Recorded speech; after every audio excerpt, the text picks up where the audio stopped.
Bonjour. En ce qui concerne le passage de l'Empire russe d'une guerre classique à une guerre totale, je vais commencer par une constatation. Pour un empire traditionnaliste qui était l'Empire russe vers 1814, les guerres sont une chose habituelle et je dirais une chose désirable. Les guerres, elles maintiennent l'esprit impérial et renforcent la légitimité du système politique qui est largement fondé sur l'image extérieure du pays, du pouvoir politique. Dans ce contexte, les grandes guerres sont d'une extrême importance. La conscience traditionnaliste les regarde comme une épreuve existentielle. Et la tâche clé pour le pouvoir politique est de gagner une telle guerre par n'importe quel moyen. La grande guerre doit être un moment triomphal de l'Empire et de l'esprit impérial. Malheureusement, en 1914-1918, la monarchie de Romanov n'a pas réussi à s'acquitter de cette tâche. Et je me permets une citation. En 1878, après la fin de la guerre contre la Turquie, le ministre de la guerre d'Alexandre II, Dmitri Milutin, a posé une question. Qu'est-ce qu'on pourra attendre dans l'avenir si la Russie se voit engagée dans une grande guerre européenne et n'est pas prête à combattre non seulement contre les Turcs, mais aussi contre les armées de plusieurs millions de soldats équipés par les techniques de guerre modernes? Pourtant, en ce qui concerne l'aspect purement militaire d'une guerre totale, la Russie a passé presque la même voie que les autres pays belligérants. Les premières opérations qui se sont déroulées sur le front nord-ouest en août-septembre 1914 ont exigé autant d'armement que l'état-major général russe avait stocké pour toute la guerre. La mobilisation du mois d'août 1914 a épuisé tous les stocks des fusils. Pendant un mois des batailles dans la Prusse orientale, en août-septembre 1914, deux armées russes ont consumé tout le stock d'obus préparé pour les troupes de front nord-ouest pour toute la guerre. La deuxième chose concernant le caractère total dans le domaine militaire, c'est l'utilisation de nouveaux types d'armements. Le 30 janvier, sous Brolimov en Pologne, les Allemands ont pour la première fois utilisé l'armement chimique contre les Russes. C'était le gaz lacrymogène. Et plus tard, l'armement chimique sera très activement utilisé par les Allemands. Le cas le plus connu, c'est l'assaut de la forteresse Auschwitz en Pologne en été 1915, qui est célèbre par l'attaque des morts, qui est décrite par les historiens, par les peintres, par les écrivains. Mais lorsqu'on parle dans l'aspect militaire d'une grande guerre pour la Russie, une chose la plus importante, c'est la question des ressources humaines. Parce qu'à l'Occident, depuis longtemps, on regardait l'armée russe comme le rouleau à vapeur qui écrase n'importe quel ennemi. Donc, cette image n'avait rien à voir avec la réalité en fait. En mois d'août 1914, la mobilisation a donné à l'armée 4 millions de soldats. 1,5 ayant déjà été sur les drapeaux. Donc cette armée de 5,5 millions de soldats devrait suffire pour toute la guerre. Mais vers le début de 1917, 15,5 millions de soldats russes ont été mis sur les drapeaux, à savoir 10% de la population totale de l'Empire. Et il faut toujours, il ne faut pas oublier que 30% de la population de l'Empire a été exemptée de le service militaire. c'est la population orthodoxe slave qui devrait servir, c'est-à-dire les Allemands, les Polonais, les Caucasiens, tous les autres peuples qui peuplaient l'empire du Tsar, ils étaient exemptés de service militaire. Ils ne pouvaient être que les volontiers. Dans le domaine économique, les conséquences d'une guerre totale étaient bien ressenties vers le milieu de 1915. Parce que les processus semblables se sont déroulés dans toutes les économies des pays belligérants. On a dû militariser l'industrie civile, le main-d'œuvre féminine a été très activement utilisée. Donc, presque 30% de tous les travailleurs vers la fin de 1916 étaient les femmes. La guerre a fait ébouler le branche clé de l'économie russe, c'est l'agriculture, parce que les voies maritimes d'exportation ont été bloquées par la flotte allemande et par la flotte turque. Et vers la fin de 1916, le gouvernement de Nicolas II s'apprêtait à mettre en vigueur le système de prélèvement de denrées agricoles. Donc c'est une chose que le gouvernement de Lénine a dû faire 2 ans plus tard. Donc c'est une chose qu'on oublie toujours en Russie, que ce système qui était beaucoup critiqué par les contemporains, par les historiens, elle était proposée par le gouvernement de Tsar et pas par le gouvernement des bolcheviks. Pourtant, la cause principale des problèmes économiques a été liée avec la discordance de direction du pays pendant la période d'une guerre totale. En Russie, on n'a eu rien de semblable au quartier général allemand qui a concentré tout le pouvoir civil et militaire entre ses mains vers 1916.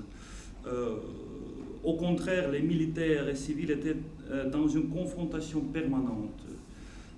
Les organisations civiles créées pour assister l'État de munir l'armée n'ont pas pu réaliser cette tâche. Je me permets encore une citation d'un historien russe contemporain. Ce qu'on a appelé la réglementation de l'économie, effectuée par la bureaucratie et les organisations de société civile, fonctionnait tant que l'esprit patriotique inspirait le pays. Pourtant, le pouvoir et l'intelligentsia libérale se sont bientôt vus en état de guerre. Et le troisième aspect que je voudrais évoquer, dans le cadre de la discussion sur le passage à une guerre totale, celui social. J'ai déjà parlé de la politique hier et je vais parler un peu en détail des processus sociaux pendant ma prochaine intervention. Ici, je ne veux que dire quelques mots. Donc, Monsieur Guilton a parlé hier de l'idée de nation en guerre. Donc, qu'est-ce que c'est que nation en guerre à la Russe vers la fin de 1916? Donc, nation en guerre créée par une guerre totale en Russie, c'est l'armée de 6 millions de paysans, avec les fusils comme les soldats. Et comme les officiers, les anciens étudiants pénétrés par les idées révolutionnaires. Donc ça, c'était la réalité de la fin de 1916. La guerre totale a créé une situation révolutionnaire dans l'armée et dans le pays en général.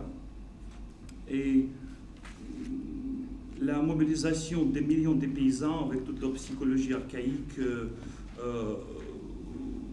a été la menace principale d'une guerre totale pour l'Empire russe, pour un empire traditionnaliste, pour son système politique. Parce que vers la fin de 1916, l'armée active n'assimilait plus les nouveaux venus, ne changeait pas leur mentalité. Comme résultat, l'esprit de discipline, l'esprit de hiérarchie qui sont nécessaires pour n'importe quelle armée, cet esprit, il s'en est allé de l'armée russe vers la fin de 1916. il était remplacé par une éthique particulière de la paysannerie archaïque, avec tout ce collectivisme spécifique, le rejet d'hierarchie et de subordination. Donc, la question clé pour l'état-major général russe, vers la fin de 1916, lorsque la perspective de la victoire est évidente, c'est comment démobiliser l'armée de 6 millions de paysans avec les fusils. Donc c'est la révolution qui a dû s'acquitter de cette tâche quelques mois plus tard. Et après le renversement du tsarisme, le dernier pilier de loyauté de l'armée, la fidélité des paysans au tronc, a disparu. Et tout ça a entraîné les catastrophes de février et après d'octobre 1917. Ce sont les conséquences principales, juste en quelques mots, d'une guerre totale pour l'Empire russe. Merci pour votre attention.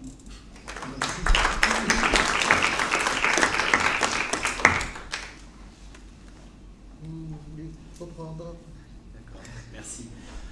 Alors, moi, je voudrais d'abord vous parler du poids du passé en Serbie, puis de la situation pendant la première année de la guerre en Serbie, et puis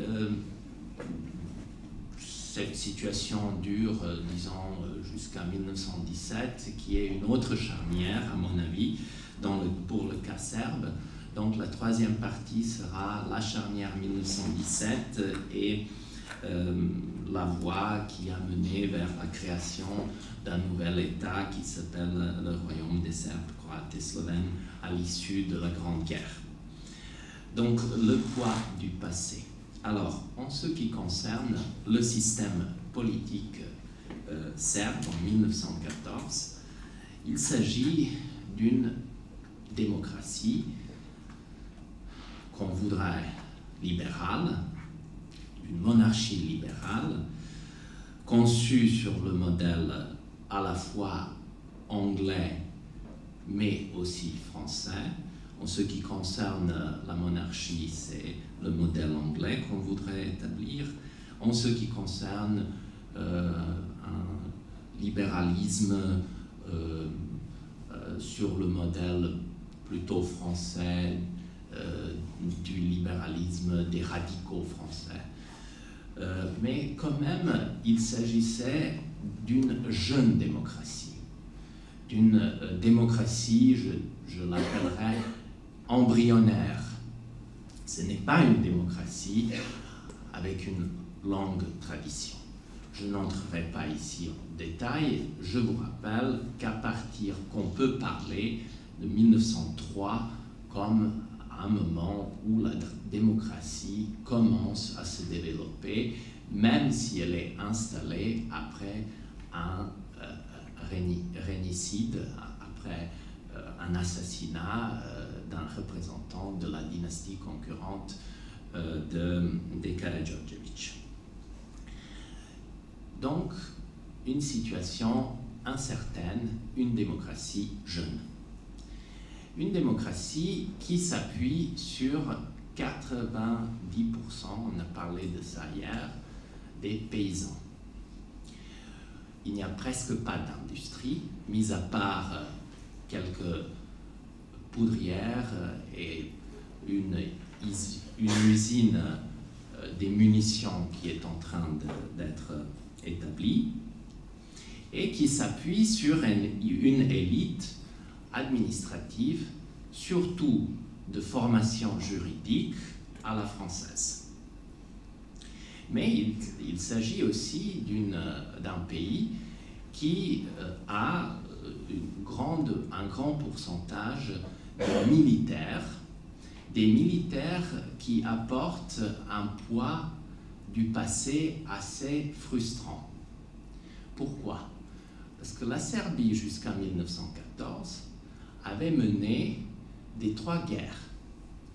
Et des trois guerres qui n'étaient pas, en fait, des cinq guerres, mais parmi ces 5 guerres, donc y compris les guerres balkaniques, mais de ces 5 guerres, 3 guerres étaient frustrantes. Je vous rappelle qu'entre 1876 et 1878, il y avait 2 guerres contre l'Empire ottoman. Ce sont les guerres russo-turques auxquelles la Serbie participe, mais elle ne gagne pas ces guerres. Elle a à peine réussi à garder le statu quo. Bon, elle a obtenu la reconnaissance internationale, mais elle ne gagne pas ces guerres. Troisième guerre, c'est la guerre contre la Bulgarie en 1885. Une guerre très frustrante que la Serbie a perdue. Donc une armée frustrée. Au sein de cette armée se créent des pôles semi-secrets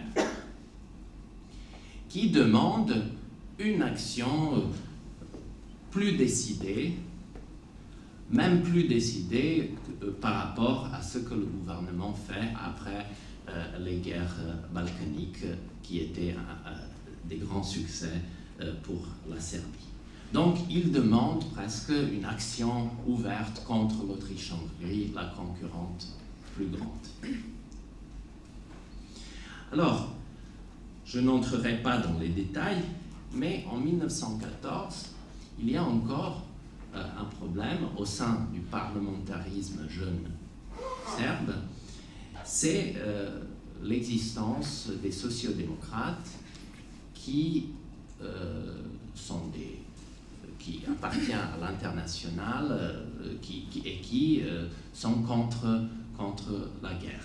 Mais leur poids n'est pas grand. D'environ 150 députés, ils ne sont que 2. Mais quand même, ils ont une certaine influence dans cette population à majorité paysanne. Alors, pendant la guerre, qu'est-ce qui se passe? Le Parlement se retire à Niš, donc le Bordeaux serbe en quelque sorte. La vie parlementaire, on essaye de la maintenir, elle continue, mais quand même dans un état de guerre et d'incertitude. Puis, avec la retraite à partir d'octobre 1915, on essaye de maintenir la vie parlementaire, mais quand même, c'est très difficile parce qu'une partie des députés est partie hors des champs de bataille, s'installe au sud de la France. L'autre partie s'installe à Salonique. Il n'y a pas vraiment de communication et en quelque sorte une concurrence s'établit entre le régent Alexandre Ier, le Premier ministre Pašić et ses groupes militaires qui sont à la fois satisfaits et insatisfaits du choix de la retraite. En quelque sorte, à ce moment, on peut plutôt parler d'une dépendance complète de la Serbie du sort de l'entente. En quelque sorte, à partir d'octobre 1915, le sort de la Serbie est lié au sort de l'entente. Si l'entente gagne, la Serbie sera, comme on disait à l'époque, ressuscitée. Si elle perd, la Serbie n'y est plus. Donc, une logique de guerre complète, totale. À ce moment, le Parlement participe à la formulation de la déclaration de Niš. On est encore en 1914.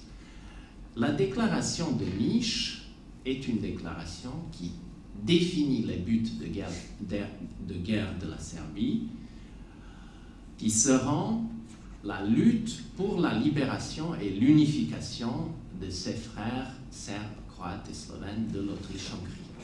Alors là, il y a un sujet à discuter. Pour certains, c'était la formulation des buts de guerre de la Serbie. Mais pour les autres, c'est aussi un acte de propagande. La Serbie n'a pas vraiment le poids et la capacité de réaliser ses buts. C'est plutôt un acte de propagande d'un pays faible qui essaye d'influencer ces co-nationaux appartenant à un grand empire. Donc, c'est un sujet ouvert à la discussion. Alors, je reviens, passe à mon dernier point, c'est l'année 1917, la charnière. Plusieurs facteurs ont joué dans les Balkans, surtout l'entrée en guerre des États-Unis, puis la révolution en Russie. La Serbie perd pour la première fois un soutien moral important de sa grande protectrice slave et orthodoxe Russie. Et il y a un facteur qui joue en faveur de l'unification des Slaves du Sud, c'est la perte de la bataille de Caporetto, la perte italienne de la bataille de Caporetto de 1917. Alors, à ce moment, commence une lutte presque ouverte entre le pouvoir militaire et le pouvoir civil sur le front de Salonique. Et cette lutte sera formulée et décidée et réglée lors du processus de Salonique, où le pouvoir civil gagne, donc le régent Alexandre Epašić gagne contre ce groupe des militaires qui met en question toute la politique du pouvoir civil et qui menace presque d'une dictature à cause du débâcle pratiquement de l'armée serbe et de toute la nation serbe pendant la guerre. Alors, je vous rappelle que le personnage principal est Dragutin Dimitrievich Apis, le chef des services secrets militaires serbes, qui a donné les armes aux gens qui ont assassiné l'archiduc François Ferdinand en 1914. Donc il y a aussi cette problématique liée à la question du début de la guerre. Je n'entrerai pas dans les détails, je dirais simplement que cette situation très tendue, très difficile, très précaire de la Serbie pendant la Grande Guerre a évolué à la fin de la guerre au moment de la création du royaume des Serbes, Croates et Slovènes. Donc, en quelque sorte, les problématiques de la Grande Guerre sont transportées vers le nouvel État, qui complique encore les choses intérieures, parce que à partir de ce moment, les différentes expériences de la guerre se confrontent. Ce nouvel État est un État jeune qui devrait montrer sa capacité de survivre dans les relations internationales et dans une démocratie qu'on voudrait établir à l'intérieur, dans la politique intérieure. Cet État n'a pas, pendant longtemps, ni frontières stables, ni définies. Elle n'a pas ni une constitution jusqu'à 1921. Donc une situation de l'après-guerre très instable, pleine des problématiques sur lesquelles nous pouvons discuter. Merci beaucoup.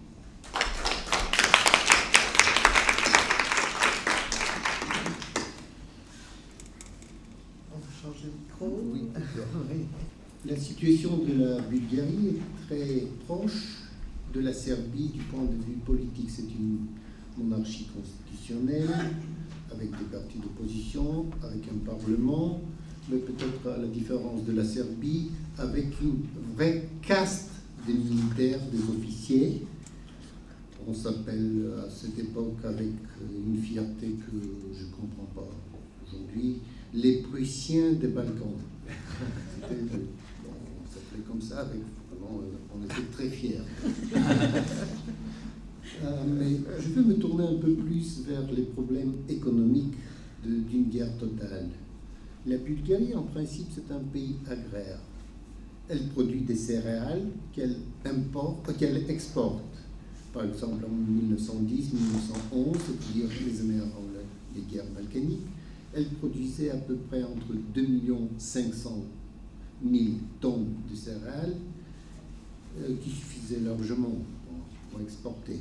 En 1915, la récolte est très bonne et on peut exporter.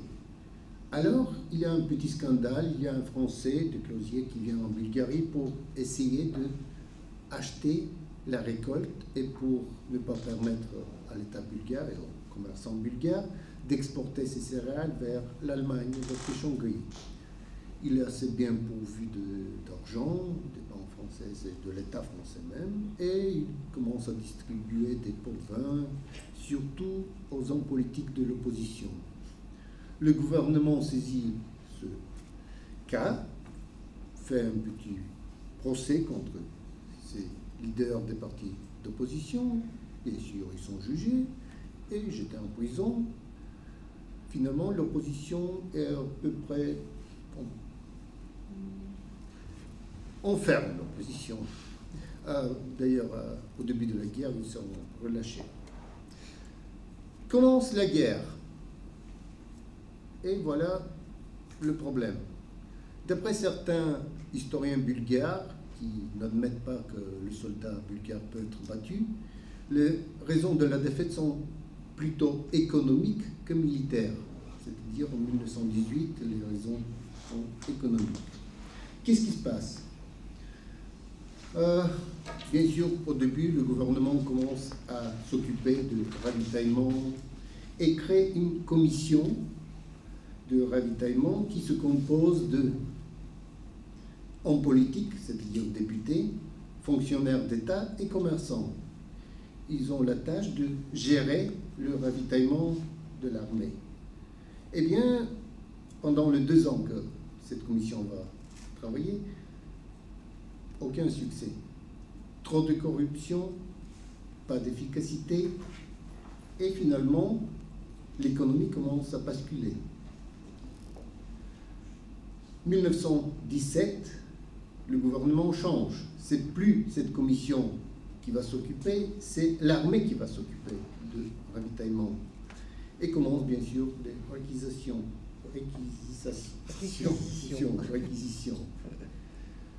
Cela marche un peu mieux, malgré le fait que c'est l'armée qui fait. Mais on ménage les paysans bulgares. Bon, en principe, les hommes sont sur le front, mais les femmes sont toujours dans les champs. En principe, en Bulgarie, les hommes et les femmes, si je peux dire, se partagent le travail de champ. C'est-à-dire que ce n'est pas seulement les hommes qui travaillent dans les champs. Donc, dans les villages, ce n'est pas un problème. Les femmes travaillent, ramassent la récolte, vient la réquisition. Il y a entre 15 et 20% de la récolte qui est toujours cachée. Donc, une société paysanne peut survivre à une crise. Le problème, c'est dans les villes. Les villes où les rations sont vraiment minimes. Chaque famille reçoit au début du mois un coupon avec lequel ils vont dans un centre de ravitaillement pour avoir d'autres coupons avec lesquels maintenant ils peuvent prendre, certes en théorie, certains produits. Par exemple, les rations sont de 300 grammes de pain par jour par membre de la famille en 1915-1917. C'est-à-dire jusqu'à la fin de la guerre, il n'y a pas trop de problèmes point de vue nourriture. Où sont les problèmes? C'est les habits, les sous-vêtements, les chaussures. En 1917, selon le commandant en chef de l'armée, 40% des unités montent au front sans être convenablement habillées. on commence à utiliser, à cause du manque de chaussures, du genre de sabots en bois qu'en principe on utilise dans les salles de bain. C'est-à-dire vraiment la situation est très grave avec les uniformes. Et je vais vous citer un ordre du général Sarraï, c'est le commandant du front d'Orient, qui a ordonné que des prisonniers de guerre bulgares sans uniforme complet soient traités comme komitaji, c'est-à-dire comme une force irrégulière. En principe, ce sont des volontaires macédoniens qui font des dégâts dans l'arrière de l'armée française, en principe.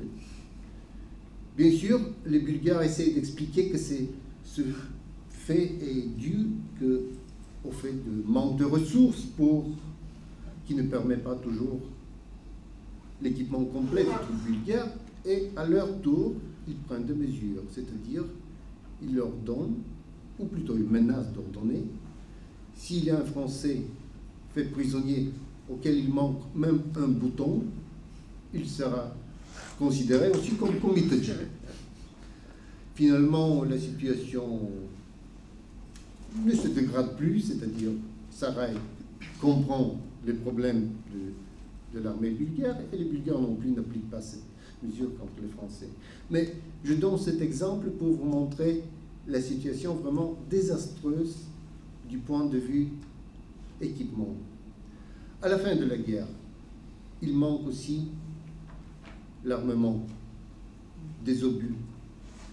Par exemple, à la veille de l'attaque en septembre 1918 pour la Persée, l'artillerie bulgare devait demander permission au quartier général pour tirer une salve.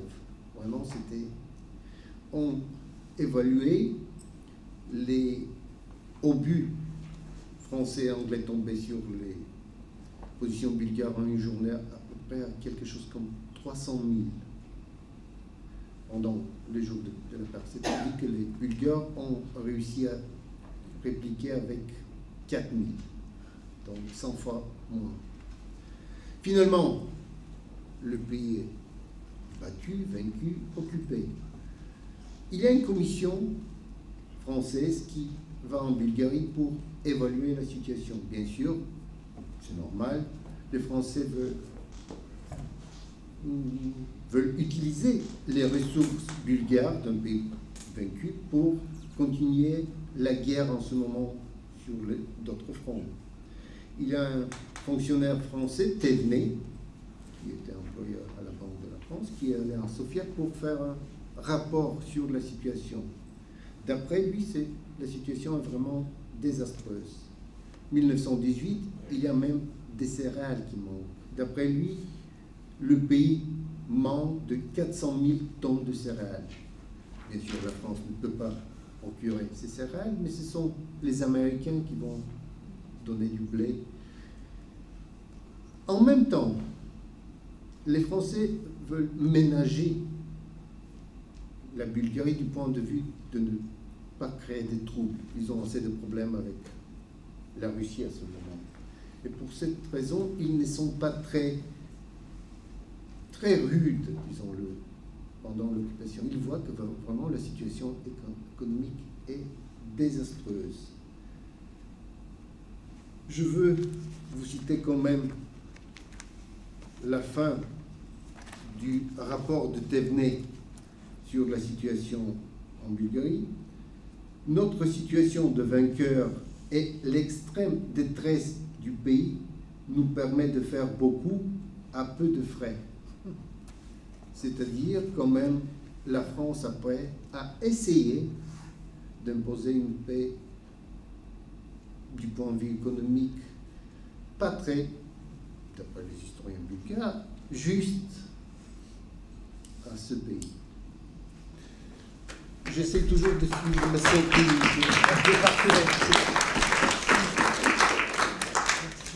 En fait, c'était moins un sujet de débat qu'une question que je me posais au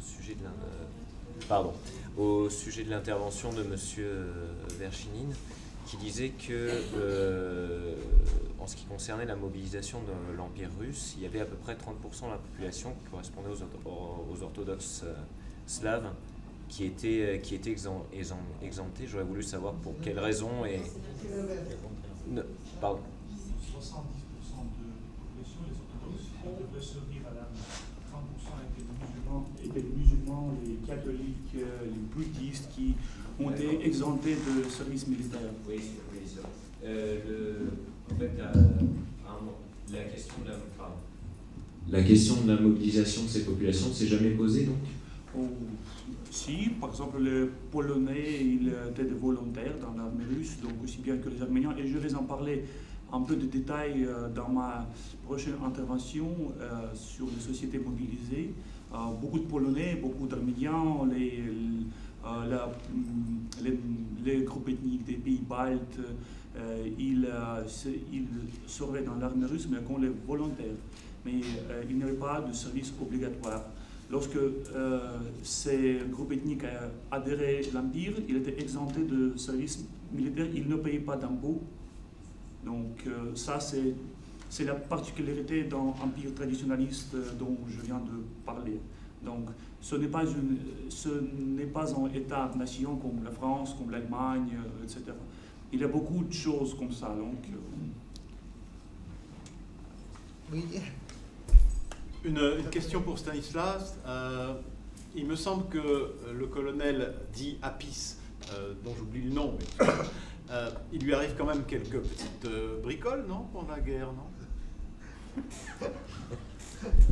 Dans le rapport de force entre militaires, notamment. Oui, excusez-moi, je ne comprends pas vraiment la formulation bricole. Il a quelques soucis. Ouais. Il a quelques soucis, non? Au moment de la guerre, pendant la guerre. Oui, en fait, c'est un personnage qui, depuis 1914, est à la fois à l'abri et à la recherche de sa position dans l'armée. Et bien sûr, il a beaucoup de problèmes pendant toute la guerre. Et puis, à ce moment, le procès de Salonique le condamne à mort. Donc, il est fusillé, il est mort. Oui, d'accord. Mais ce qui est aussi très intéressant, et peut-être on parlera de ça dans la session dernière, c'est que le procès de Salonique a été ça m'échappe encore une fois en français, donc révisé pendant le communisme en 1953. Donc le communisme yougoslave, en quelque sorte, a ressuscité l'image de Apis par son antimonarchisme. Donc c'est une question très intéressante et liée à la lecture du communisme yougoslave de toute la problématique de l'attentat de Sarajevo dont je voudrais vous parler dans la session dernière. Et si vous voulez, on peut la creuser maintenant. Merci.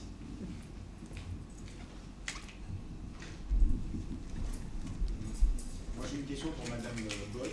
Oui. Comment vous expliquez que le Parlement il ait perdu la bataille de Bignou? Je ne l'explique pas bien.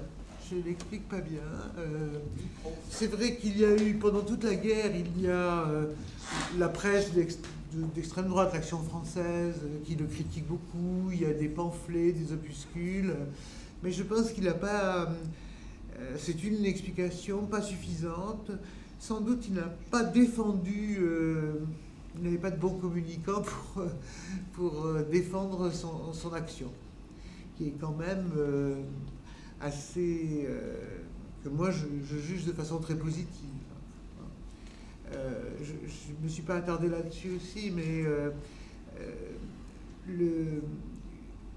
les députés mobilisés étaient autour de 200 en août 14.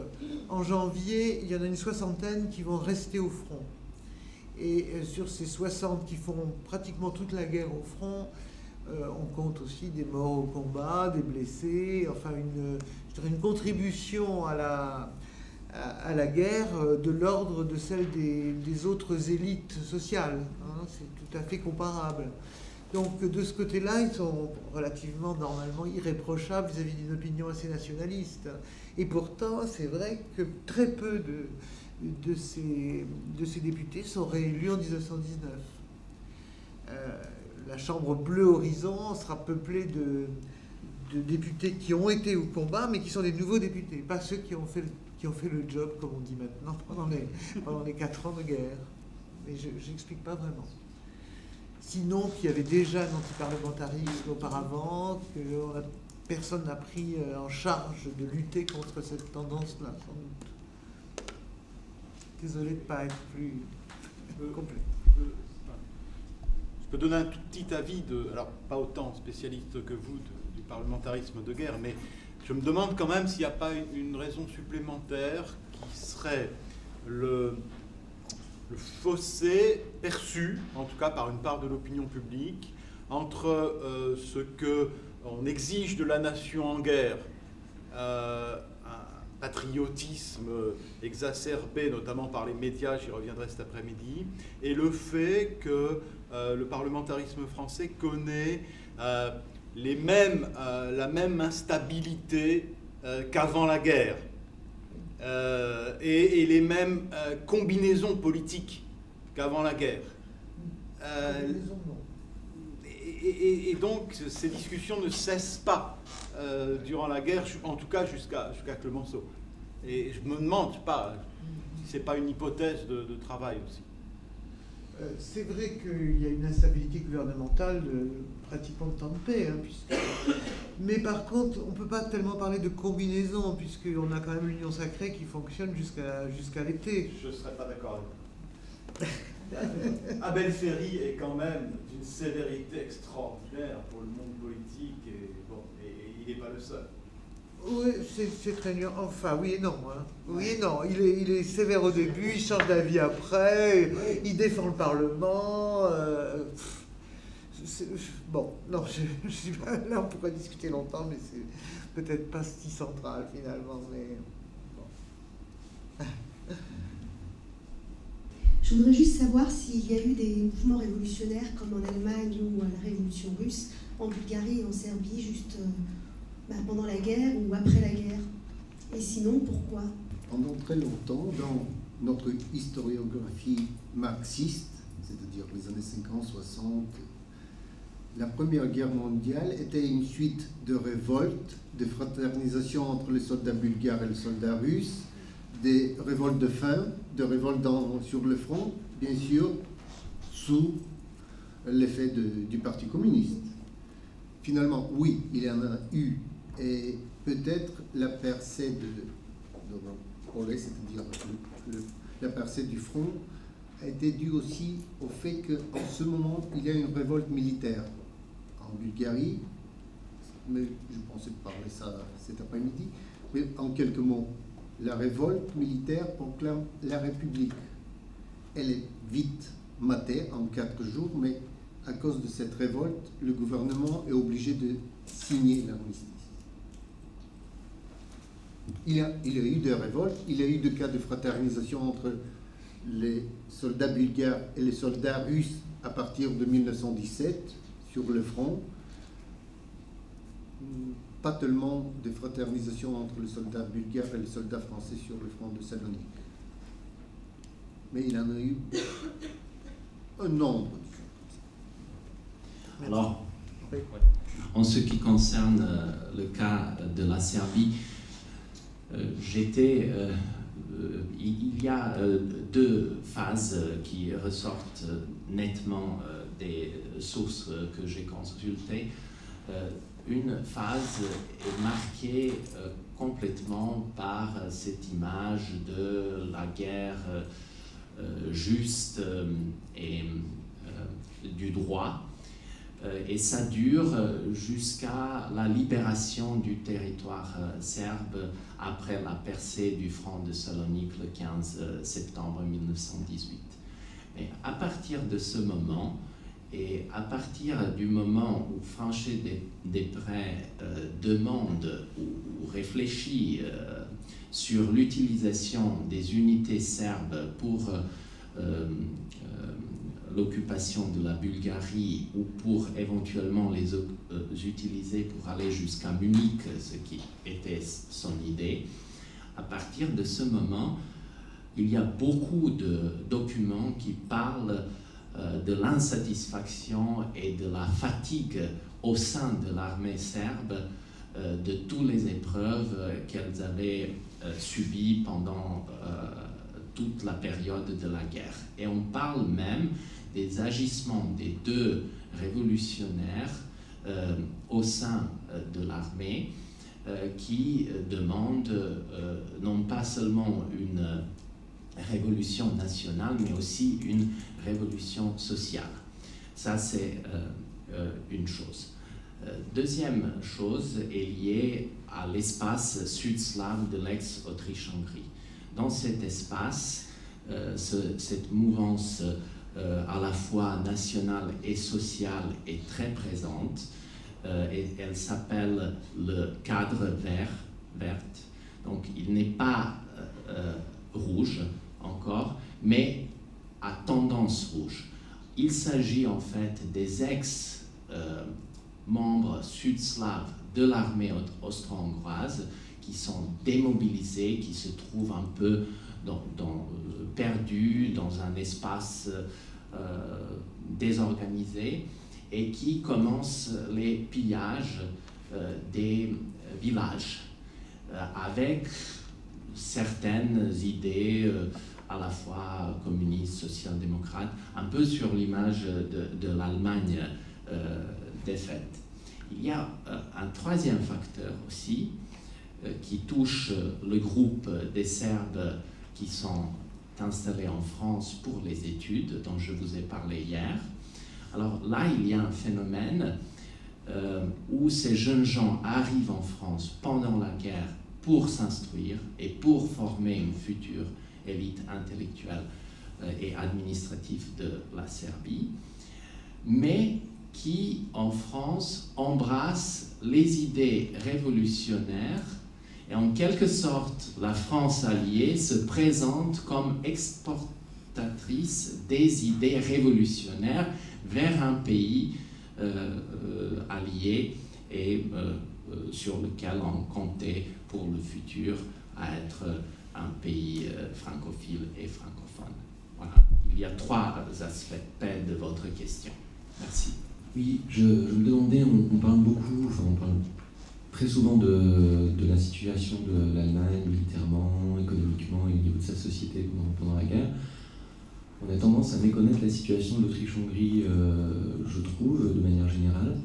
Et je me demandais si l'Autriche-Hongrie avait subi, de même que l'Allemagne, voilà, une période de famine qui aurait entraîné des troubles dans sa société, une crise.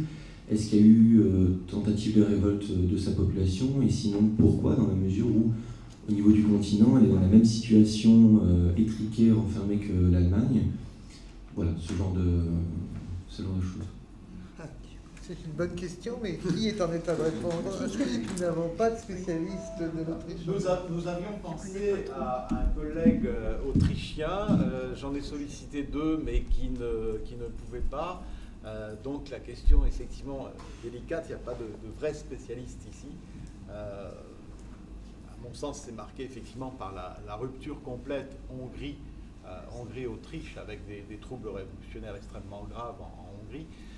Mais pour ma part, je pense que c'est plutôt à vous de... Si vous permettez, je pourrais éventuellement répondre en partie sur votre question, et notamment en ce qui concerne l'espace sud-slave de l'Autriche-Hongrie. Donc là, il y a le problème que nous avons déjà évoqué, le problème de cadre vert de ces unités sud-slaves démobilisées. Il y a aussi le problème de la révolution en Hongrie, de Béla Kun, mais c'est un peu après. mais il y a aussi un problème lié à la concurrence nationale entre le nationalisme slovène et croate, qui est confronté au nationalisme italien dans des régions auxquelles prétend l'Italie et les Yougoslaves, donc l'Istrie, Quarnaro, Dalmatie, Fiume, etc. Cette concurrence a son aspect social aussi, parce que les Slaves du sud de l'Autriche-Hongrie appartiennent à une élite germanisée et ils s'opposent à une élite italienne qui donc prétend à des mêmes territoires. Et là, il y a donc plusieurs niveaux de cette problématique qui part d'une concurrence nationale et qui finit par les demandes d'une révolution sociale.